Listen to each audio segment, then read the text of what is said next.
we have to first of all remember why it was established. At the beginning of the political resurgence in Nigeria in 1999, in the north we have had about 3-4 different organizations, very powerful and pulling in different directions.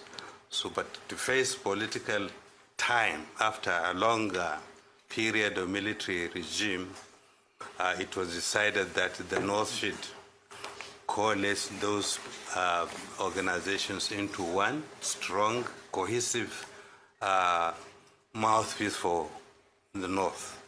And that's what happened.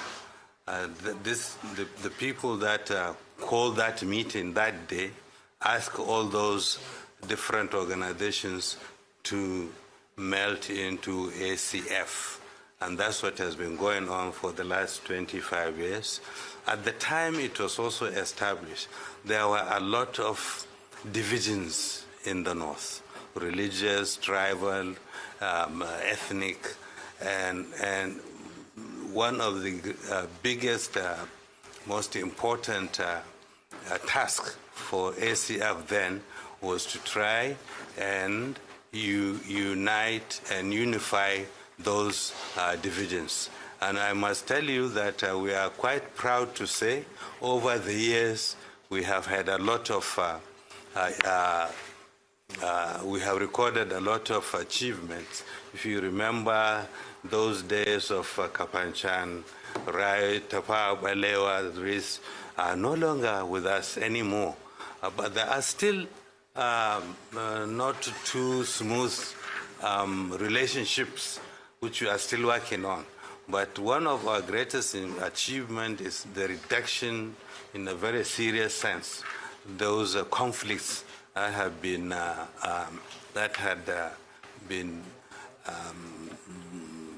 bothering us. Now, afterwards, the resurgence, of course, the appearance of the Boko Haram. It started as a religious problem, but then spread out. It was not then in our own control to safeguard the lives and properties. That's the task of the federal government and the military and the security agencies. But still then, we kept talking to the leaders at all levels so that our people can understand and what to do to reduce such harsh effects that we had been going through. I'm glad, Benny, you mentioned how that had, the last 15 years, had brought our position to this nearly pathetic situation. But we used to be very, very prosperous, outgoing, progressive. We used to be very, very industrious, but factors both that are our own fault in the North and outside influence it had combined to, at a time when we are least capable of pushing back, to further deteriorate what we are doing, what we ought to be doing. So this is where we are now. But we are also using this period and this occasion, this celebration, to remind people that we are not dancing and shouting and singing. We are reminding people the difficulties that have been besieging our own region, and to ask people to proffer solutions that we have not thought of until now. As to the question of the American threats, I would personally would have thought the federal government of Nigeria would have established first and foremost, say, a judicial commission of inquiry in Nigeria, so that it could be investigated. Those who have made those claims would have the opportunity to come and put out their evidence. And those who do not think so can also put the evidence so that the world, an open session, could witness that we are checking ourselves first before we rushed out. I would have also thought that those who had made this complaint had gone to the United Nations instead of the United States of America. We are not a colony of the United States. We do not owe the United States any explanation as to how we run our domestic affairs. What we are doing, however, is to make sure that the world understands the true nature of this conflict. There are so many conflicts in Nigeria. You can easily pick one and emphasize it. But as to this particular, all of us here, because we are Nigerians, we know that is not true. First, we know also in the last 15 years, the conflict in the northeast, Boko Haram, is not targeted to Christians, is not targeted to Muslims.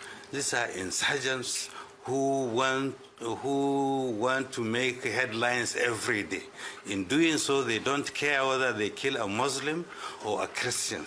But they are operating in a predominantly Muslim area, so their victims are predominantly Muslims. Of course, they are Christian, but for an insurgent, he doesn't care whether he kills a Muslim or a Christian. But like the population, obviously, there are more victims that are Muslims than no. Then you move towards the northwest, which was enjoying quite a peaceful time until this bandits started their operation. Now, we can only propagate to our people how best to protect and safeguard their families, their villages, their communities, while we, at the same time, consistently have been talking to the federal government as to the necessity for them to nip the thing in the bud before it spread. It started like a joke in Zamfara, Sokoto, Katsina, now Kebbi and Niger is moving. By the time it's now in Katsina, by the time it gets to Kano, which is next to Jigawa, where I come from, Yobe is quite close. So if government does not take proper, immediate action to stop this, very soon the whole of the northern region is going to be covered with these insurgency. This north central is infested also. And we have always been wondering that the Nigerian military that had fought in Korea, had fought all over the world, has gone to West Africa and sorted them out, had not been able to sort our own problems for 15 years. Now, I understand that there is a difference between an enemy that you can fight face to face and urban guerrilla situation. But we still need to, I think, to put more effort from all of us, but especially from those that are in opposition to stop the thing from spreading. And that's what our wishes, our hopes, and I hope that the recent changes in the military leadership is going to provide something that had not been tried before, and that hopefully is going to provide some kind of answer. But the situation is, we have allowed it to spread, we have allowed it to become so intractable that only goodwill and political will and support from every Nigerian will be able to probably provide an answer.